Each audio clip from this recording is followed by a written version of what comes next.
Selamat datang di channel Pemuja Malam. Jangan lupa like, share, and subscribe ya. Terima kasih. Chapter 15. Mulai berubah. Sepulang dari kampus, Prilly tidak lagi menemui Coco dan berharap bisa pulang bersama pria itu. Dia lebih memilih mengekor pada Eza, yang sedari tadi sudah banyak bicara. "Aku akan mengantarmu sampai rumah, titik," kata pemuda tampan itu. Mereka melangkah bersama ke arah parkiran, dengan Eza yang memimpin di depan. Iya, aku dengar, Zah. Sampai di depan kamar pun tidak masalah," jawab Prilly sambil memutar bola matanya ke belakang. Prilly menerima helm dari Eza. Setelah berhasil memakainya, gadis itu langsung naik ke atas motor.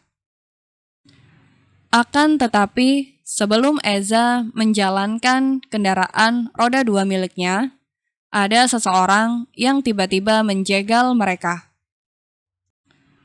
"Tunggu!" teriak Coco dari belakang sana. Dia sudah berjanji pada dirinya sendiri untuk berubah. Maka dari itu, dia memulai dari hal-hal kecil seperti pulang bersama dengan istri kecilnya. "Pulang bersamaku," sambung pria tampan itu. Menjawab kenyitan di dahi Prilly yang dipenuhi tanda tanya. Eza ikut terperangah. Setelah mendengar semua cerita Prilly, kini dia tidak menaruh simpati sedikit pun terhadap Coco. Meskipun pria itu adalah dosennya sendiri. Di mata Eza, Coco adalah pria biasa sepertinya. "Prilly akan pulang dengan saya," tegas Eza, dilengkapi tatapan yang tak ramah. "Kamu siapa?" "Aku suaminya. Aku berhak membawa istriku pulang." Suara Coco tak kalah tegas, membuat Prilly terpaku. Apakah Coco benar-benar akan berubah untuknya?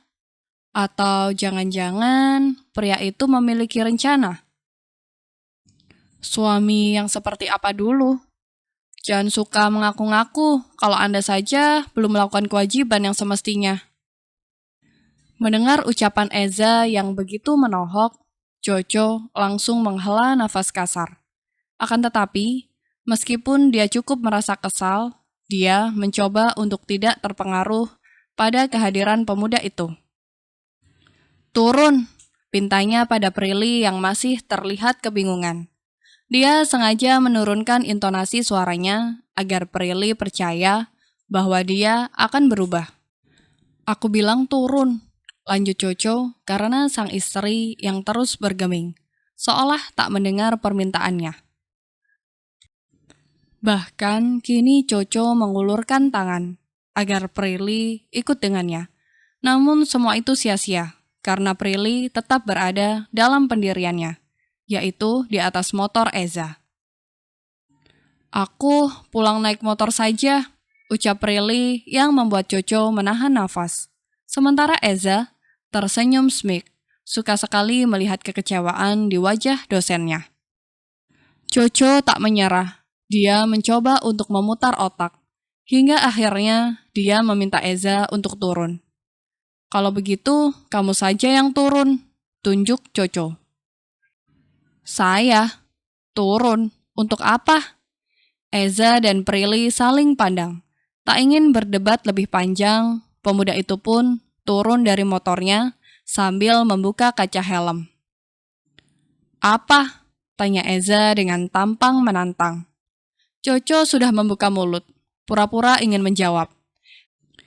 Ketika Eza fokus, dengan cekatan Coco langsung naik ke atas motor, menggantikan posisi Eza. Bahkan tanpa pikir panjang, dia langsung menjalankan mesinnya, sebab kunci masih terpasang dengan sempurna. Eza terkejut bukan main. Dia ingin meminta Coco untuk turun. Tetapi pria itu sudah lebih dulu menjalankan motor miliknya. "Astaga, Pak!" teriak Eza sambil berlari. Hingga tiba-tiba dia dilempar oleh sebuah kunci mobil. Eza menganga. Jadi mereka bertukar kendaraan. Sial, maki pemuda itu sambil meninju udara di sekitarnya. Sementara Prilly dan Coco sudah menuju gerbang utama.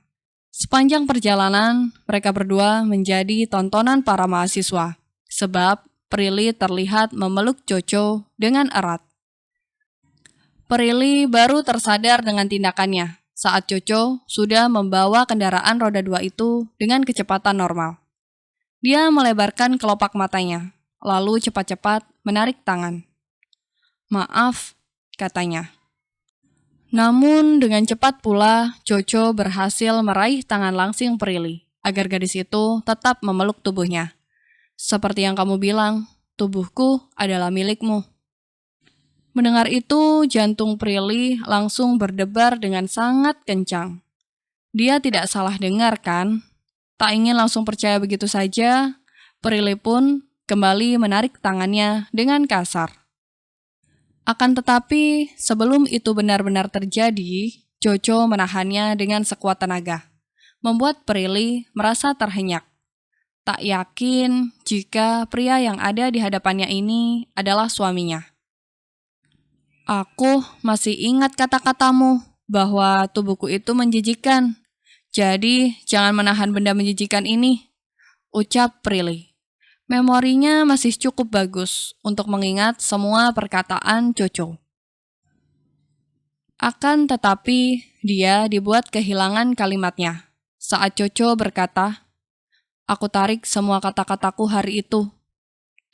Lantas setelah itu, dia menggenggam erat tangan Prilly, agar gadis itu tak lagi menghindarinya.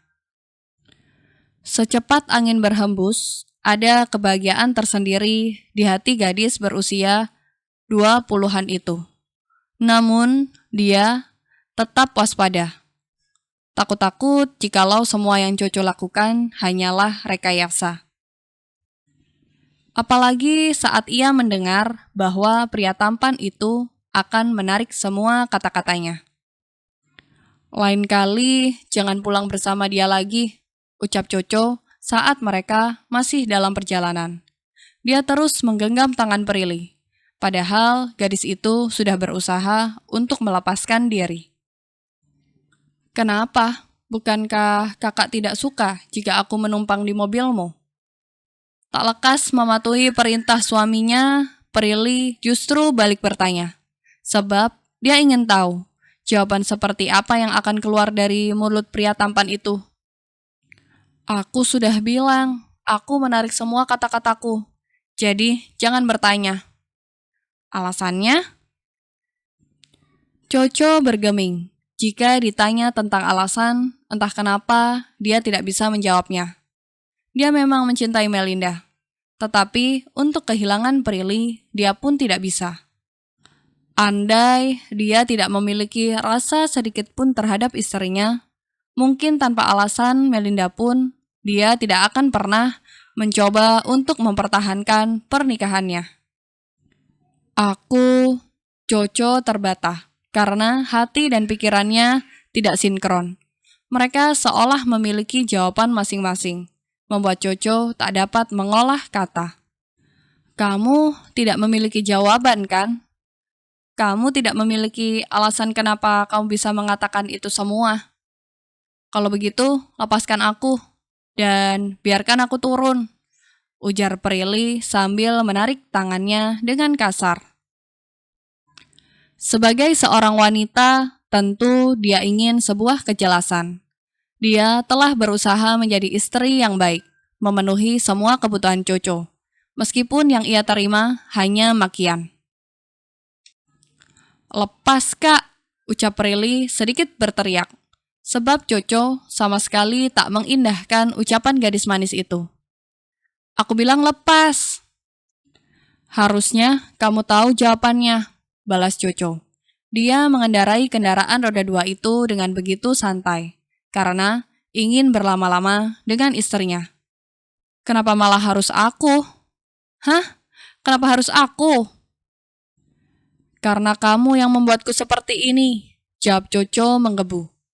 Padahal sedari tadi dia memikirkan kalimat terbaik yang harus dia keluarkan.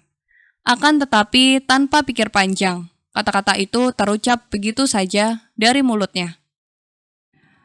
Kamu yang terus meyakinkan aku agar percaya padamu. Dan ketika aku mulai mencoba, kenapa kamu pertanyakan semuanya? Aku tahu aku salah. Aku terlalu pengecut jadi pria. Karena hanya menyalahkan kamu. Sampai akhirnya aku benar-benar sadar. Semua yang kulakukan tidaklah menguntungkan. Aku minta maaf. Bukan berarti karena aku telah mengetahui semua keburukan Melinda. Aku melakukannya bahkan sebelum aku tahu siapa dia sebenarnya. Sambung Coco dengan nafas yang memburu. Karena tiba-tiba dia mendapat keajaiban untuk berbicara dengan lancar di depan istrinya. Prilly semakin terpaku dengan ludah yang terasa tercekat di tengah tenggorokan. Bukan karena dia tidak senang. Jujur, dia sangat bahagia mendengar semuanya. Namun, batinnya terus berteriak. Benarkah? Benarkah? Benarkah? Haruskah dia percaya dan luluh begitu saja demi menghargai usaha suaminya yang mulai berubah? Jadi, bukan karena orang lain, tanya Prilly dengan bibir yang sedikit bergetar. Takut jika ada tekanan yang diterima Coco. Sebab dia tahu bagaimana pria itu menerima keputusan keluarganya. Apakah dari kata-kataku terlihat seperti ada yang mengancam? Jika kamu berpikir aku berubah karena orang lain, maka orang lainnya adalah kamu. Jantung Prilly seperti terkena panah asmara, hingga membuat pipinya mengeluarkan semburat merah. Bahkan saking tersipunya, dia refleks menggigit bibir, menahan bola matanya yang sudah berkaca-kaca. Sesaat ia merasa dilimpahi kebahagiaan yang begitu membuncah. Namun, momen romantis itu tak bertahan lama, sebab ada dua motor yang tiba-tiba mengejar mereka. Mereka bukan penjahat, akan tetapi mereka adalah satuan polisi lalu lintas. Mereka mengejar Prilly dan Coco karena pria itu tidak memakai helm saat berkendara. Suara klakson membuat Coco terkejut, hingga refleks melepaskan tangan Prilly. Dia menoleh ke samping, dan dua polisi itu langsung menghadang motornya, hingga Coco terpaksa menghentikan kendaraan roda 2 milik Eza. Ada apa, Pak? Tanya Coco dengan wajah tanpa dosa. Selamat siang, Tuan, Nyonya. Maaf kami mengejar kalian, karena kami menemukan satu kelalaian Tuan dalam berkendara. Apakah Tuan tidak memiliki helm di rumah? Mendengar itu, Coco langsung terperangah, lalu memeriksa kepalanya. Helmnya tertinggal di kepala orang, Pak. Dua orang polisi itu langsung melongo. Tak berbeda jauh dengan reaksi Prilly yang masih setia duduk di belakang Coco. Jangan bercanda, Tuan. Karena satu kelalaian ini Anda bisa kami razia. Sekarang coba keluarkan semua surat-surat berkendara milik Anda. Coco terdiam sejenak. Kebiasaan jika dia sedang berpikir. Bukannya mengeluarkan semua yang diminta oleh si polisi, Coco justru mengajak Prilly untuk turun. Ini kunci motornya, Pak. Kalau Bapak mau bawa untuk dirazia, bawa saja. Karena ini bukan milik saya. Nanti biar orangnya yang menebus ke sana. Ucap Coco sambil menyerahkan kunci motor Eza. Prilly langsung terngangah. Kak, tapi itu... Tuan, apakah Anda pencuri? Tidak, ini motor supir saya. Lagi pula, memang di wajah saya ada tampang-tampang pencuri. Kedua polisi itu manggut-manggut. Dari penampilannya, Coco memang tidak terlihat mencurigakan. Dan yang membuat mereka lebih percaya saat Coco mengeluarkan kartu nama. Kalau begitu, saya dan istri saya pergi dulu ya, Pak. terima kasih atas kerjasamanya. Sebelum dijawab, Coco lebih dulu merangkul tubuh Prilly dan melangkah. Berbeda dengan gadis itu yang selalu menoleh ke belakang. Kak, itu motor Eza. Sudahlah, biarkan saja. Ini balasan untuk dia, karena sudah mencoba untuk membawa kabur kamu. Bersambung.